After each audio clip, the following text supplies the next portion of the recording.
नमस्कार, आप देख रहे हैं अपना उत्तराखंड और मैं हूं आपके साथ दिशा गुप्ता। बुलेटिन की शुरुआत करेंगे खबरों के साथ और बता दें कि मुख्यमंत्री पुष्कर सिंह धामी ने उत्तराखंड के विकास की नई पहल के तहत करोड़ों की परियोजनाओं को मंजूरी दी है। इन परियोजनाओं में विकास और अन्य क्षेत्रों के कार्य शामिल हैं। बता दें कि सरकार का उद्देश्य प्रदेश में हर क्षेत्र को विकसित करना और नागरिकों के जीवन स्तर में सुधार लाना है। इसी पर देखिए खास रिपोर्ट। मुख्यमंत्री पुष्कर सिंह धामी के नेतृत्व में उत्तराखंड लगातार नई ऊंचाइयां छू रहा है। वहीं इसी क्रम में धामी सरकार ने प्रदेश में विकास की गति बढ़ाने के लिए महत्वपूर्ण निर्णय लिया है, जिसमें उन्होंने कुल 146.19 करोड़ रुपए की कई परियोजनाओं को मंजूरी दी है, जिसमें सड़क, पेयजल, शिक्षा समेत कई क्षेत्रों की योजनाएं शामिल हैं। इन निवेशों से न केवल बुनियादी ढांचे में सुधार होगा, बल्कि आम जनता की जीवन गुणवत्ता में भी वृद्धि होगी। ग्राफिक्स के जरिए विस्तार से समझते हैं ये योजनाएं।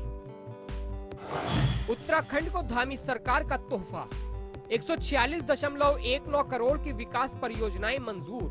सड़क चौड़ीकरण कार्य नैनीताल कालाडूंगी 3.81 करोड़ रुपए। पेयजल पंपिंग योजना बागेश्वर बोली धूराफाट 4.73 करोड़ रुपए। अभियोजन विभाग भवन हरिद्वार रोशनाबाद 7.07 करोड़ रुपए। 40% धनराशि प्रथम किस्त अभियोजन भवन निर्माण के लिए जारी। कुंभ मेला 2027 113 करोड़ रुपए स्वीकृत। वित्त वर्ष टोकन राशि 10 करोड़ रुपए।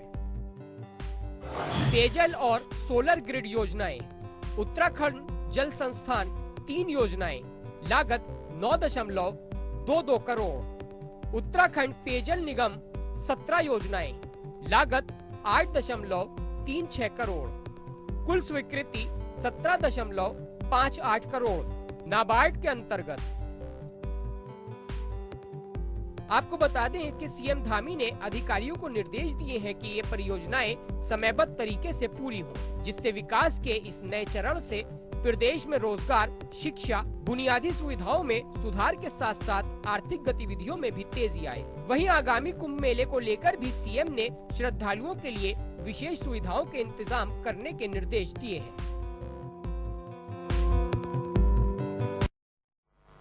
और वहीं आपको बता दें कि उत्तराखंड में हवाई सेवाओं के विस्तार को लेकर मुख्यमंत्री पुष्कर सिंह धामी सक्रिय हो गए हैं।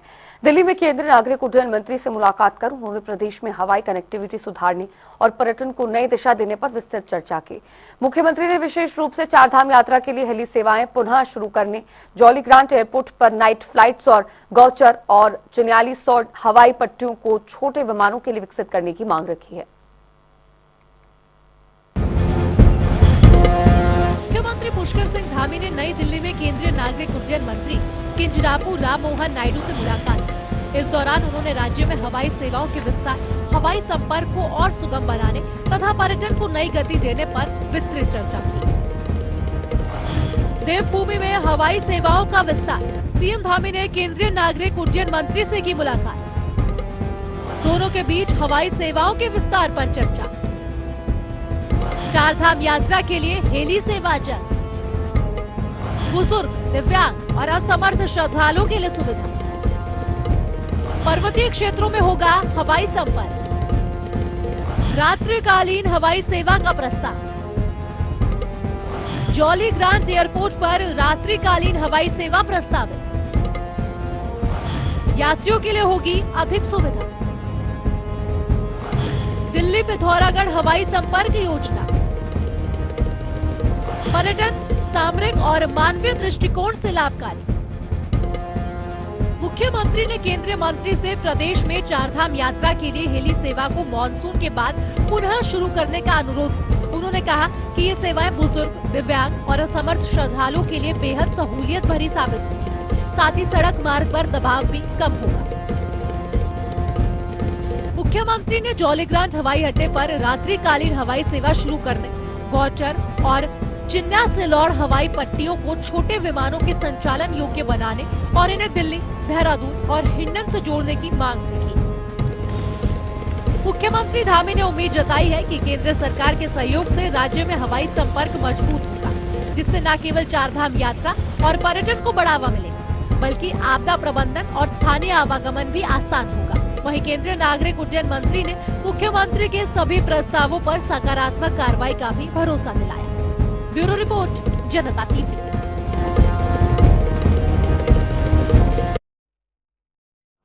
मुख्यमंत्री पुष्कर सिंह धामी ने नई दिल्ली में केंद्रीय नागरिक उड्डयन मंत्री राममोहन नायडू से मुलाकात की और इस दौरान दोनों के बीच देहरादून एयरपोर्ट को 24 घंटे संचालन योग्य बनाने और प्रदेश में हवाई सेवाओं के विस्तार पर चर्चा हुई है।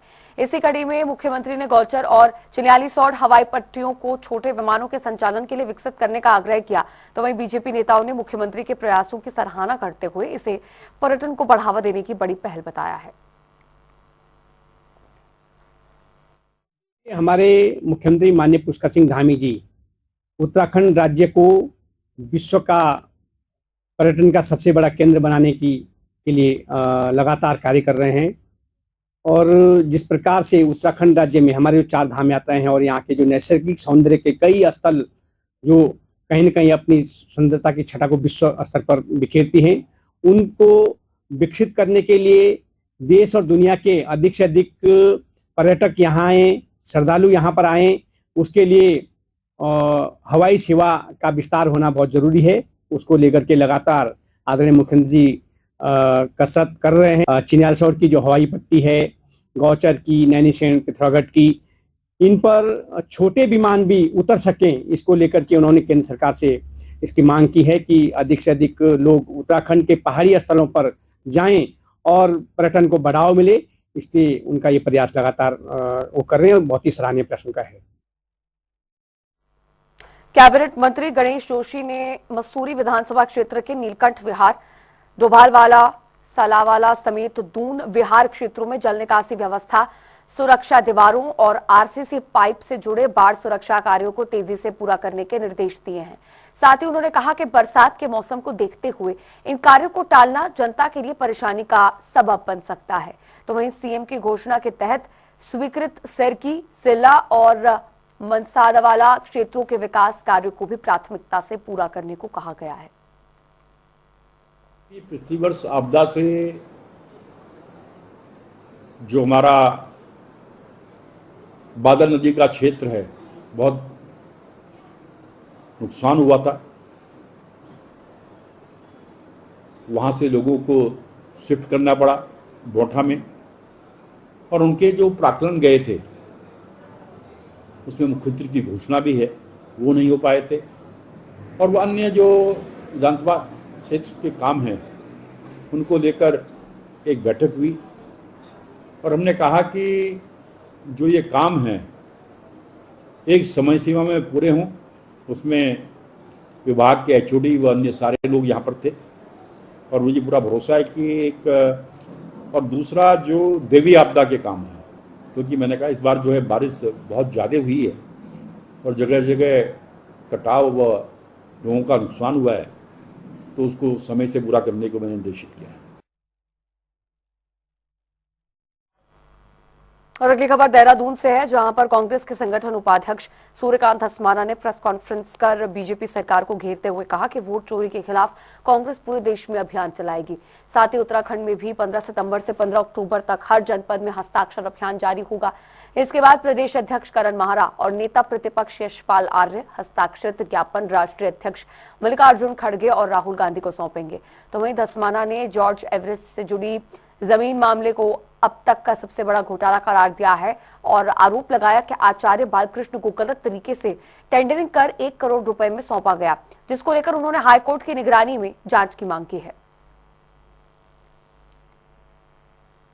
देखिए, आज 3 मुख्य विषयों पर मैं आपसे बातचीत करने आया था। पहला विषय है पूरे देश के अंदर राहुल गांधी जी ने जो खुलासा किया है वोट चोरी का, उसके खिलाफ पूरे देश में अभियान चला रहे हैं। वोट चोरी बंद हो देश में, इसके लिए राष्ट्रव्यापी कांग्रेस जो अभियान चला रही है उसका अब अगला चरण वोट चोरी के खिलाफ हस्ताक्षर अभियान 15 सितंबर से 15 अक्टूबर तक पूरे देश में 5 करोड़ हस्ताक्षर करवा करके चुनाव आयोग को सौंपे जाएंगे। हमारे प्रदेश में भी 15 सितंबर को राजधानी से लेकर के पूरे प्रदेश के सारे जनपदों में इस अभियान को शुरू किया जाएगा और उसके बाद 1 महीने बाद प्रदेश अध्यक्ष करणमाला जी के नेतृत्व में, यशपाल जी के नेतृत्व में सारी सीनियर लीडरशिप इन सारे हस्ताक्षर वाले ज्ञापनों को राष्ट्रीय अध्यक्ष और राहुल गांधी जी को दिल्ली में सौंपेंगे। हल्द्वानी में आयोजित राष्ट्रीय फेंसिंग प्रतियोगिता के समापन समारोह में पहुंचे भारतीय कुश्ती महासंघ के पूर्व अध्यक्ष ब्रजभूषण सिंह एक बार फिर विवादित बयान को लेकर सुर्खियों में आ गए हैं। आपको बता दें कि एशिया कप में भारत पाकिस्तान मुकाबले पर सवाल पूछे जाने को लेकर उन्होंने कहा कि खेल की दुनिया भावनाओं से नहीं बल्कि नियमों से चलती है, इसमें जाति या भाषा का कोई भेदभाव नहीं होता। तो वहीं खिलाड़ियों को सम्मानित करने के बाद पत्रकारों से बातचीत करते हुए उन्होंने अमेरिकी राष्ट्रपति डोनाल्ड ट्रंप पर विवादित टिप्पणी कर दी, जिससे वहां मौजूद लोग हैरान रह गए।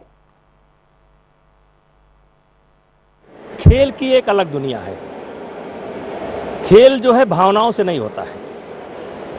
खेल में जब भी हमें कोई इंटरनेशनल टूर्नामेंट अलॉट होता है तो उसमें पहली शर्त होती है कि जात के आधार पर, भाषा के आधार पर या किसी का आप आने से नहीं रोक सकते। अब जो लोग खेल को विरोध कर रहे हैं वो शायद उधर आपको बता दें कि प्रदेश सरकार का दावा है कि धामी सरकार ने अब तक 25,000 नौकरियां दी हैं। मुख्यमंत्री पुष्कर सिंह धामी की ओर से मंचों पर कही गई इस बात पर विपक्ष लगातार हमलावर रहता है। इसी कड़ी में कांग्रेस प्रदेश अध्यक्ष करण मारा ने तंज कसते हुए कहा कि अगर 25,000 नौकरियां दी गई है तो सरकार श्वेत पत्र जारी करे ताकि साफ हो सके कि किस किस युवा को नियुक्ति मिली है। देखिए, अगर 25,000 लोगों को दिया जॉब्स दी होती तो धामी जी खुद जॉब्स बांटते हुए नहीं दिखाई देते। मैंने देखा अपॉइंटमेंट लेटर्स धामी जी दे रहे हैं। और ऐसा तभी होता है जब आपके पास बड़ा आंकड़ा नहीं होता। आप छोटे मोटे आंकड़ों को लोगों के आंखों में धूल झोंकने के लिए दिखाते हैं। और 25,000 लोगों को अगर रोजगार दिया है, नौकरियां दी हैं, तो एक श्वेत पत्र जारी कर दें, लिस्ट जारी कर दें। पत्रकार भी देख लेंगे, विपक्ष भी देख लेगा कि वो कौन 25,000 लोग हैं, उनको क्या जॉब्स दी गई है।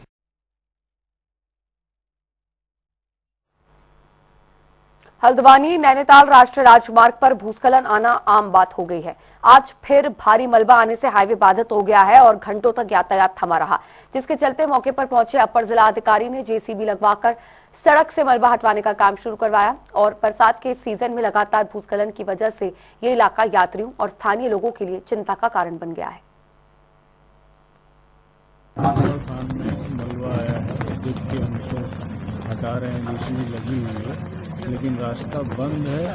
नैनीताल से हल्द्वानी जाने वाले, साथ ही जूलीकोट से हल्द्वानी जाने वाले कृपया भवाली के रास्ते जाएं। जाम बहुत ज़्यादा है, इसमें आगे आप फंसेंगे। रोशनाबाद कोर्ट परिसर में लोक अदालत का आयोजन किया गया। इस दौरान बड़ी संख्या में लोग अपने मामलों के निस्तारण के लिए पहुंचे। आपको बता दें कि जिला विधिक सेवा प्राधिकरण के सचिव सिमरनजीत कौर ने बताया कि लोक अदालत में सभी सिविल और समझौता योग्य आपराधिक मामलों की सुनवाई की जाती है। यहां आपसी सहमति से विवादों का निपटारा कराया जाता है और फैसले अदालत के आदेश की तरह मान्य होते हैं। 4 राष्ट्रीय लोक अदालत का आयोजन होता है, तो ये हमारे इस वर्ष की तृतीय राष्ट्रीय लोक अदालत है। इससे पूर्व भी हमारी 2 राष्ट्रीय लोक अदालत आयोजित हो चुकी हैं।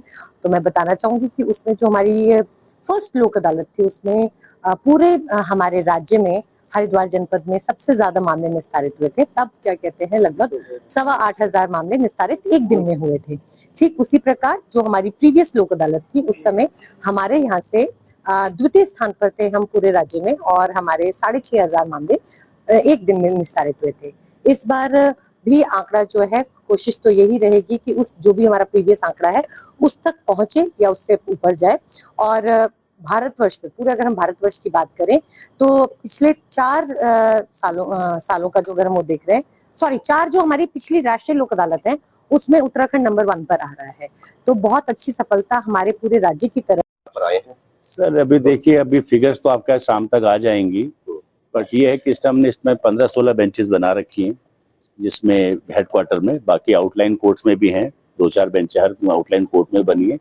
तो आपको एग्जैक्ट फिगर तभी मिल पाएंगी, बट ये है कि प्रयास ये है कि जब हमने first round of statement submit की थी ऑनरेबल हाई कोर्ट को, सालसा को, तो पूछा गया था आपने अब तक 1 तारीख तक कितने केस भेज दिए हैं, तो उस टाइम हमारी फिगर 1500 थी। तो हमने आश्वासन दिया था हाईकोर्ट को कि इसको हम डबल या ट्रिपल करने की कोशिश करेंगे, तो उसी प्रयास में लगे। देखिए अभी क्या होता है। और जैसे अब तक जो मुझे पता चला, जैसे सीजेएम की कोर्ट में मैं भी राउंड लिया था आप लोगों के साथ, तो सीजेएम साहब ने मेरे को बताया कि उनकी कोर्ट में अब तक 550 केस कर चुके हैं वो कंपाउंड। तो सिमिलरली ऐसे जैसे मेरी कोर्ट में अरब 650 के करीब मेरी कोर्ट में हो चुका है, और जो MACT का है क्या बोलते हैं कंपनसेशन, वो 4.5 करोड़ करीब के लोगों को दिया जा चुका है। उधर हरिद्वार स्थित राजकीय प्राथमिक विद्यालय की पुरानी और जर्जर बिल्डिंग भारी बारिश के चलते अचानक ढह गई, जिससे मलबा गिरते ही आसपास अफरा तफरी मच गई। हालांकि प्रशासन ने सतर्कता दिखाते हुए पहले ही बच्चों को दूसरी बिल्डिंग में शिफ्ट कर दिया था। घटनास्थल पर पहुंची प्रशासनिक टीम ने जांच पड़ताल शुरू कर दी है और जिला प्रशासन ने सभी स्कूल भवनों की सुरक्षा जांच के निर्देश दिए हैं।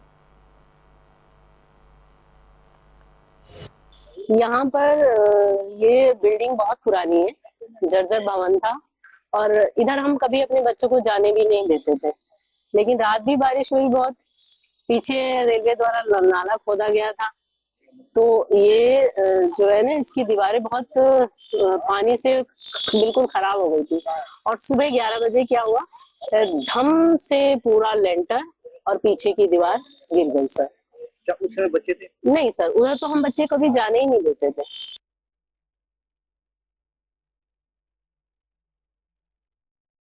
अगली खबर रुड़की से है, जहां ठगी की वारदात का पुलिस ने पर्दाफाश किया है। बता दें कि मुजफ्फरनगर में महिला अपने बच्चों के साथ नगर निगम पुल के पास खड़ी थी, तभी दो ठगों ने उसे भविष्य बताने का झांसा देकर ठगी की।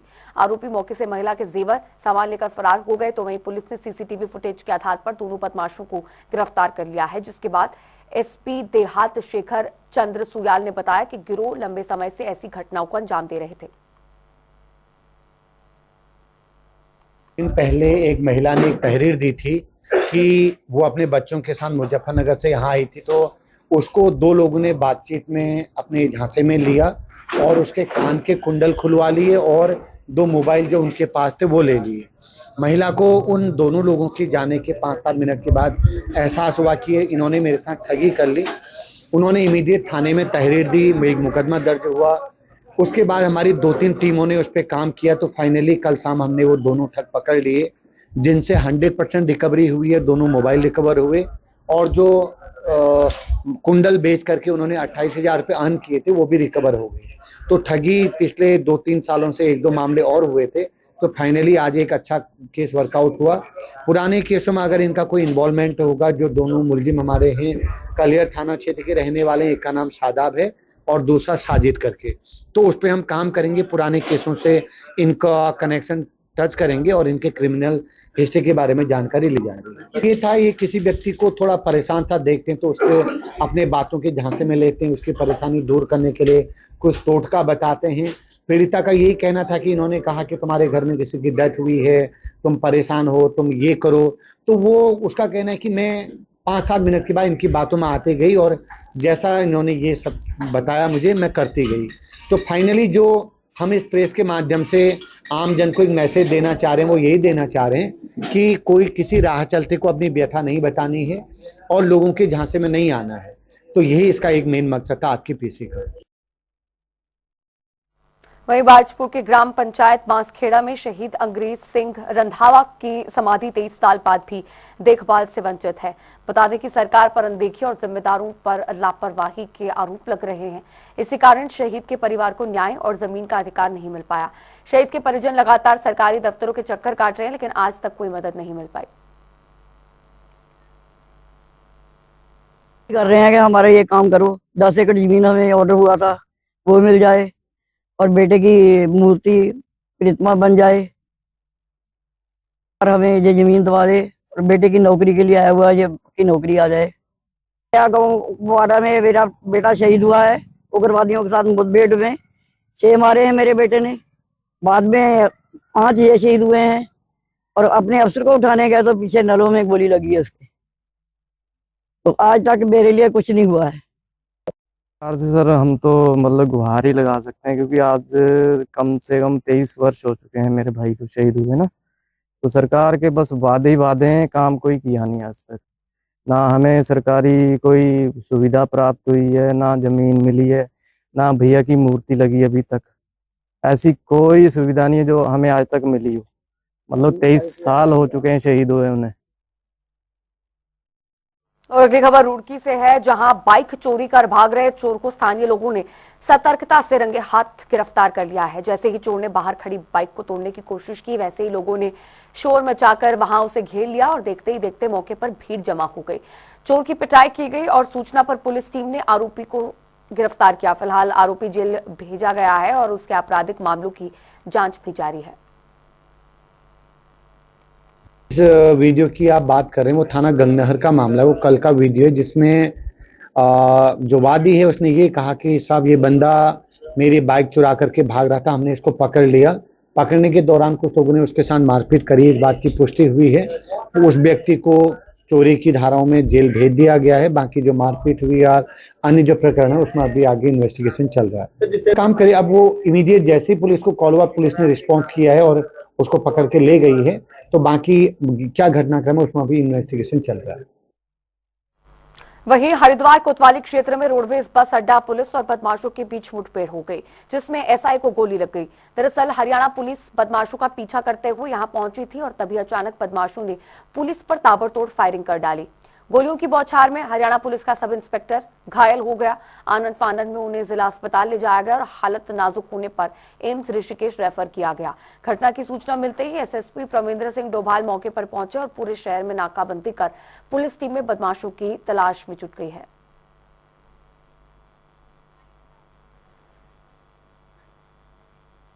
और इस खबर के साथ बुलेटिन में फिलहाल के लिए इतना ही। रुक रहे हैं एक छोटे से ब्रेक के लिए।